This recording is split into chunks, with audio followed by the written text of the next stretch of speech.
Hi everyone, you're very welcome. Come in, because you're so very welcome to yet another very special AgriKids Farm Safety Week story time.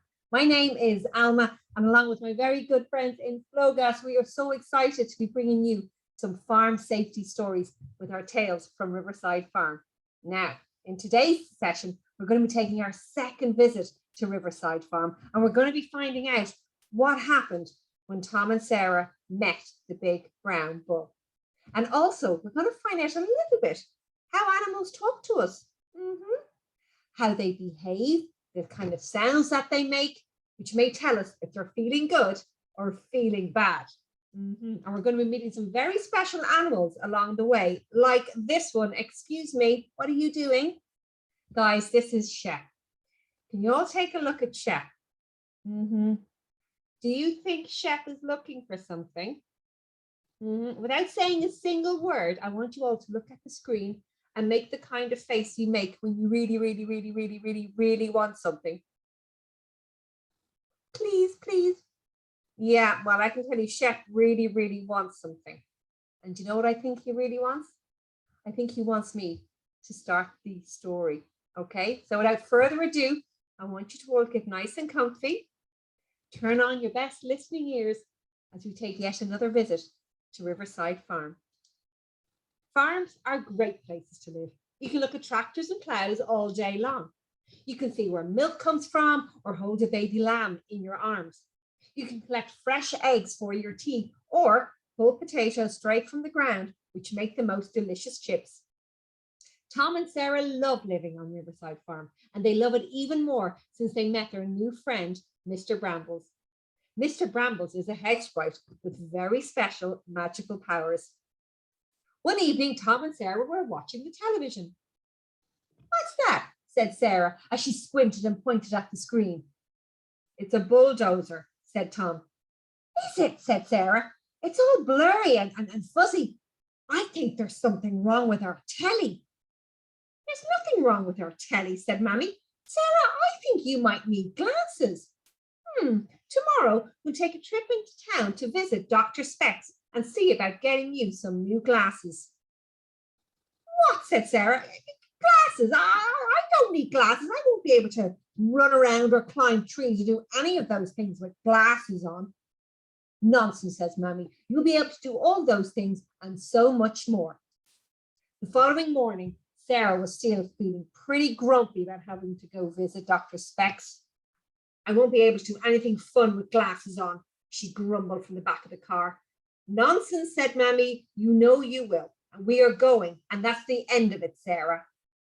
Meanwhile, back at the farm, Daddy had something really special to show Tom.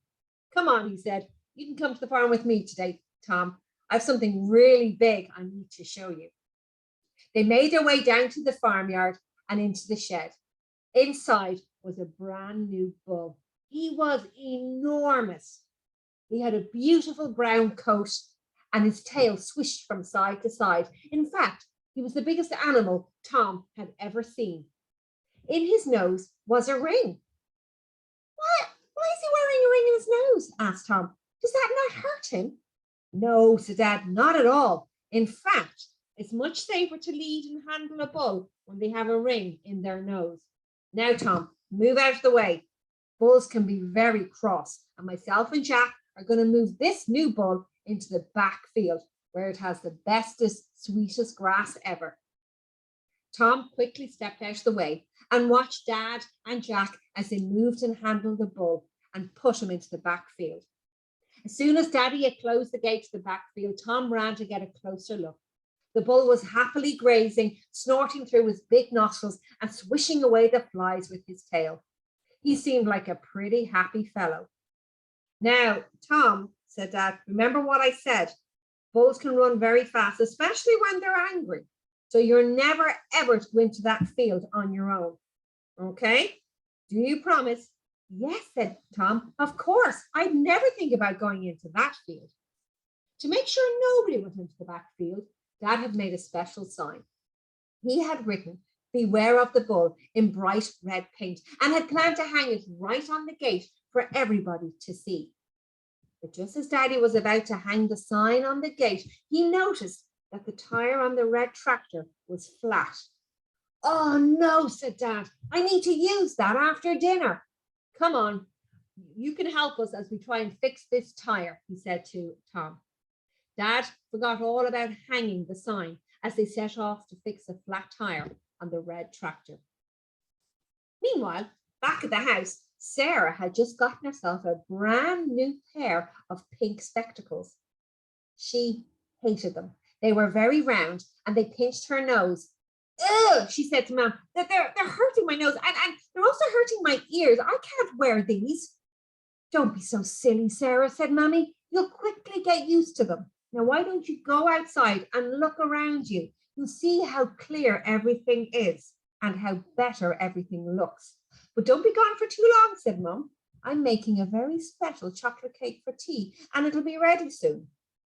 Grumbling and mumbling, Sarah went outside, kicking at the stones with her feet. Meg, the sheepdog, went too. She said to Meg, I hate these glasses. I don't want to wear them. In fact, said Sarah, I'm not going to wear them. And with that, Sarah took off her brand new glasses and put them into her pocket. She says, squinting her eyes, I can see pretty well. Suddenly, Whiskers, the cat from next door, darted past Sarah. Sarah could see Whiskers okay, but so did Meg, who loved nothing more than to chase after Whiskers the cat. Row, row, row, row, row. She growled and barked as she took off in a mad dash after Whiskers. Meg, come back, shouted Sarah, come back. Meg dashed off after Whiskers and Kate dashed off after Meg. Finding a gap in the hedge, Whiskers the cat darted through and Meg followed. Come back, Meg, come back, roared Sarah as she could still hear Meg barking at the poor cat. Oh, said Sarah, I'm going to be late for the chocolate cake and it's all your fault. Sarah couldn't fit under the same gap that Whiskers and Meg had dashed through, so she went to find a gate. It was the same gate to the back field, the same back field that Daddy and Jack had placed the new brown bull. Sarah paused to see and make sure there were no signs on the gate, because Daddy had often told the children to never ever enter a field and to always look out for signs. And when she didn't see a sign, Sarah said, well, everything must be okay. She climbed the gate and jumped down onto the other side. Come back, Meg, come back, she continued to shout as she set off across the field. At first, Sarah didn't notice the big brown blob in the middle of the field. And as she got closer, she realized that the big brown blob wasn't a big brown blob at all. What's that? She said, squinting a little bit more. Suddenly, Sarah realized it was a big brown bull, and he didn't look happy at all. Sarah knew bulls could be very cranky animals, and even though she was the fastest runner in her class, not even she could be faster than a bull. By now, Whiskers and Meg were well gone, and it was just Sarah and the bull in the big back field. Back at the farmyard, though, things were going a little bit better. They quickly mended the flat tire of the red tractor, and as Daddy and Jack were lifting it back onto the tractor and putting it into place, it was Tom's job to tidy away the egg tools.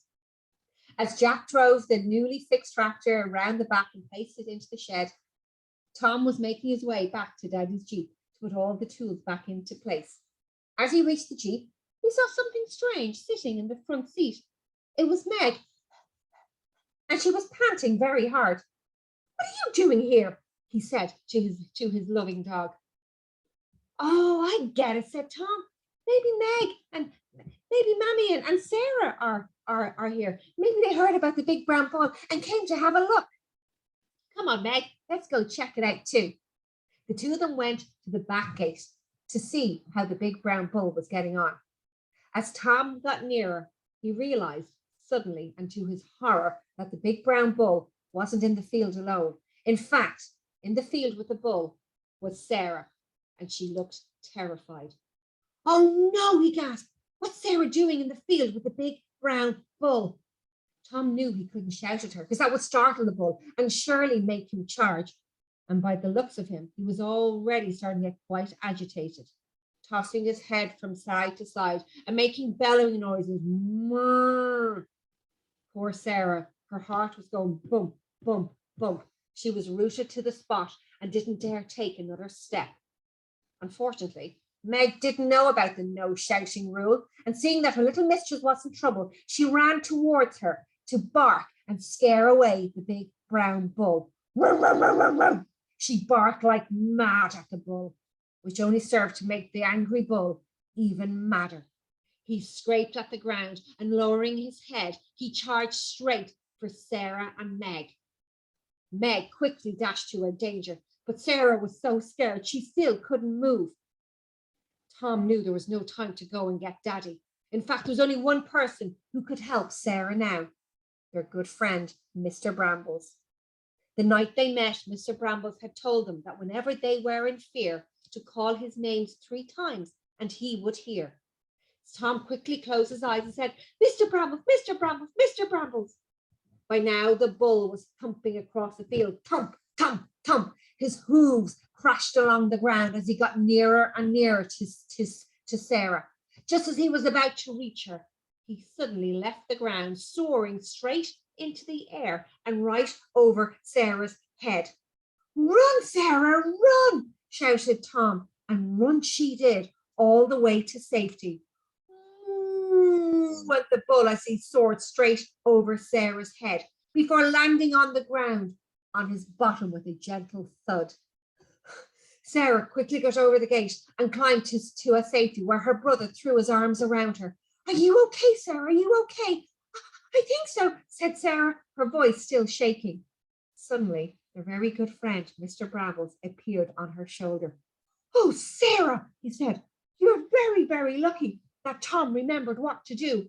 That bull was a very angry fellow. I know, said Sarah. I didn't know we had a bull. I didn't know. That's okay, said Mr Brambles. You're okay now, and that's all that matters. Then there was another voice. It was Daddy. Seeing that Tom wasn't at the jeep, he came looking for him. Tom, are you over there at the gate with the big brown bull? Oh no, said Mr Brambles. I can never let grown-ups see me. And he fluttered his ears and disappeared. What are you two doing over here? Daddy asked the children. I noticed Sarah was in the field with the bull, said Tom, and I came over to help her. You were in the field with a bull, Sarah, said Dad. Did you not see that? Oh, said Dad, I never hung up the sign. But Sarah, he said, I heard you got new glasses. Did you not have your glasses on so you could see that there was a bull in the field? No, Dad, said Sarah. I forgot to put my glasses on. I'm sorry. I'll put them on right away. Yes, you will, said Dad. You will put them on right away. And what's more, we're going to put this sign on the gate right away. As they set off to work, Mr Brambles was sitting on the head of the big brown bull. Now, Mr Bull, he said, remember what I said. You shouldn't be such a grumpy fellow. You're a very lucky bull to live on Riverside Farm. A very lucky bull indeed. Said the bull with an angry snort. Now, said Mr Brambles, there's no need to be so rude. We can all be friends together, all of us here, one big happy family on Riverside Farm. Sarah put her glasses on and she read their newly placed sign, Beware of the Bull. She could see it really clearly now, and it made a lot of sense to keep her glasses on to help her see so much better. From behind the shed came Jack. He was scratching his head. Do you know what? He said. I could have sworn I just saw a flying bull. A flying bull, said Daddy. Oh, I think you need glasses, Jack. The children giggled. The secret of Mr Brambles was still safe. By now, it had grown later, and their little tummies were rumbling. They knew that there was chocolate cake waiting at home for them, so they all clambered into the back of Daddy's Jeep to get home for some tea and for some of that delicious chocolate cake. So guys, we all know that farms can be fantastic places, but there are things we always have to look out for, such as the animals. And where previously we learned about all the different safety signs you see around the farm, the animals, unfortunately, will not be wearing a sign to let us know how they feel. So we have to use our eyes and our ears to see how they're behaving or if they're making any noises that might let us know if they're in a good mood or a bad mood. For example, let's meet some animals that you might already know about. For example, dogs. This is Larry. Isn't he lovely? Look at Larry. Do you think he's in a good mood or a bad mood? I think he's in a good mood. His ears are nice and low. He's panting gently. He actually looks like he's smiling. And he's sitting on a sofa. He's one chilled out dude, is a Larry.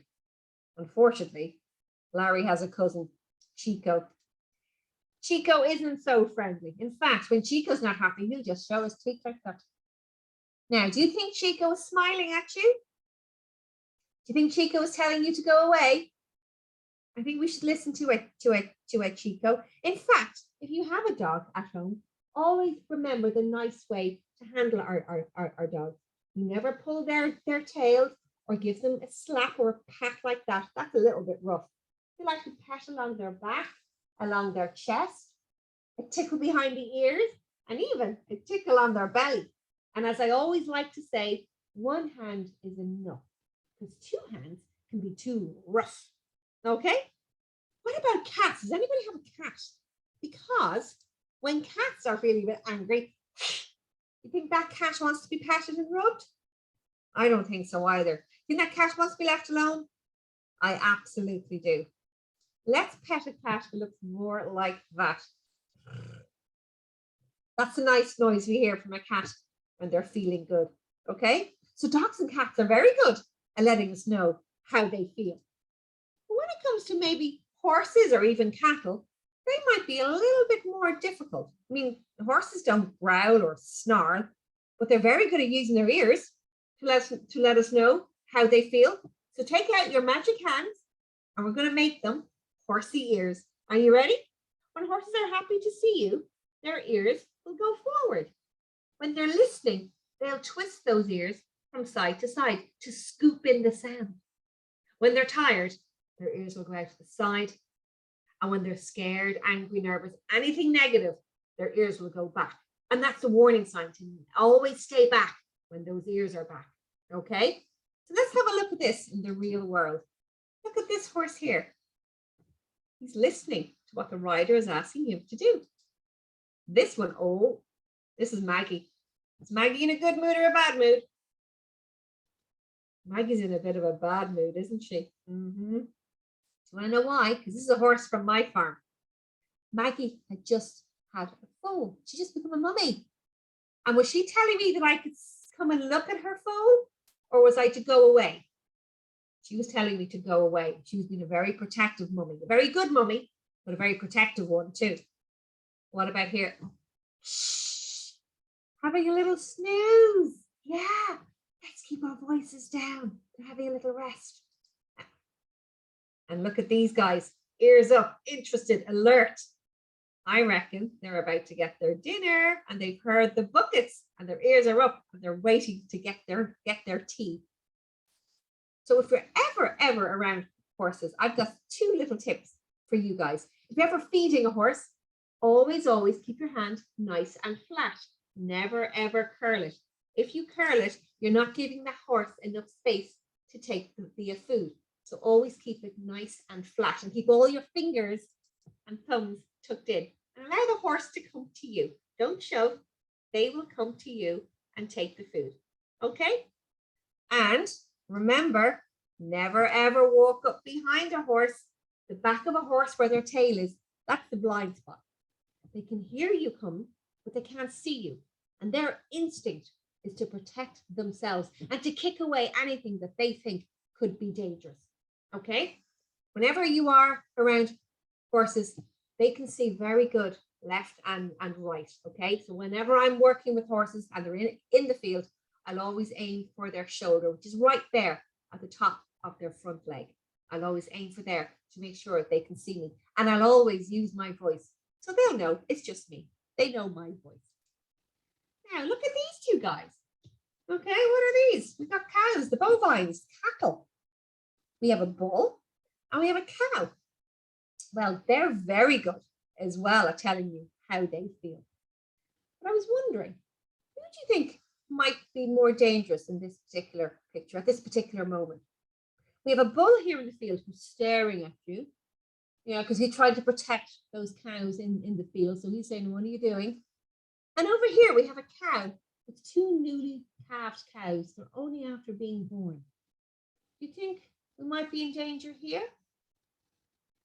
In fact, a freshly calved cow is considered the most dangerous animal on our farms because she's so protective, especially in that moment, okay? So as farmers, we're always very, very careful when working with a freshly calved cow, okay?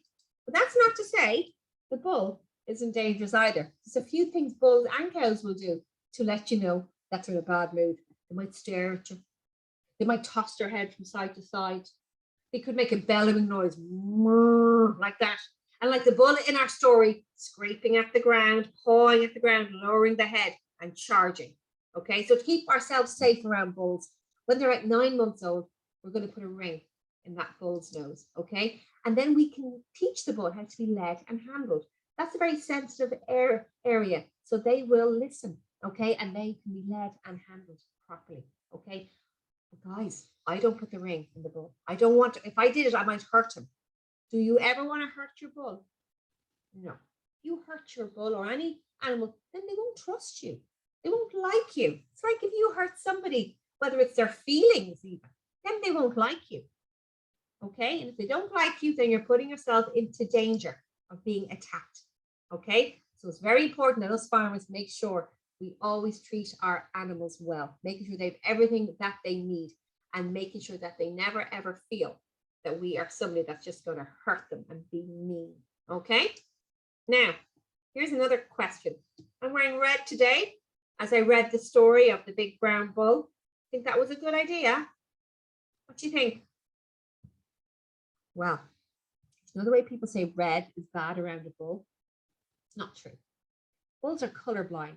That means they can't see colors, especially red and green, actually. They can see kind of shades, and that's fine.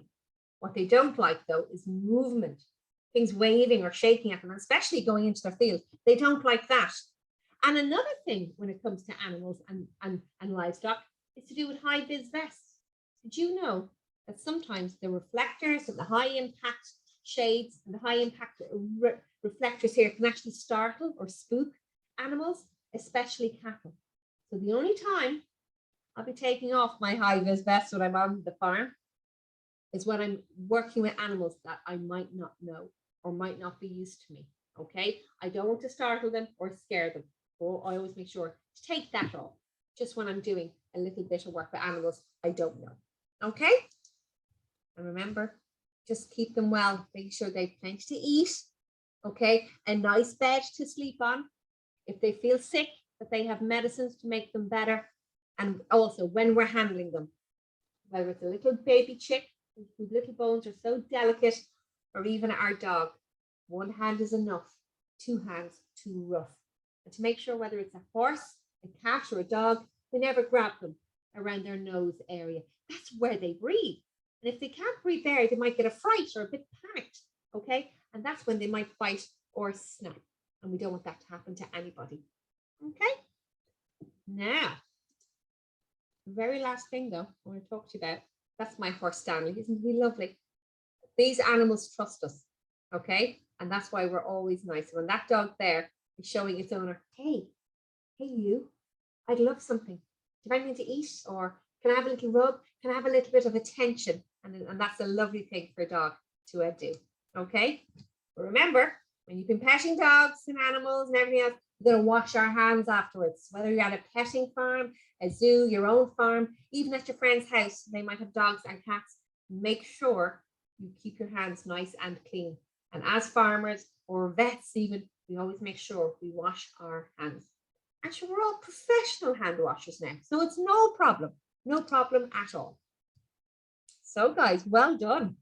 You've just completed the AgriKids section for animal safety. I hope you enjoyed the story time session. So it just leaves it to me and you together to do our farm safety promise. Are you ready to go? I want you all to raise your right hand and repeat after me. I promise to never visit a farm alone. Never approach an animal I don't know. always keep back from moving farm machinery. You keep those three promises, you will be the best AgriKids there ever was.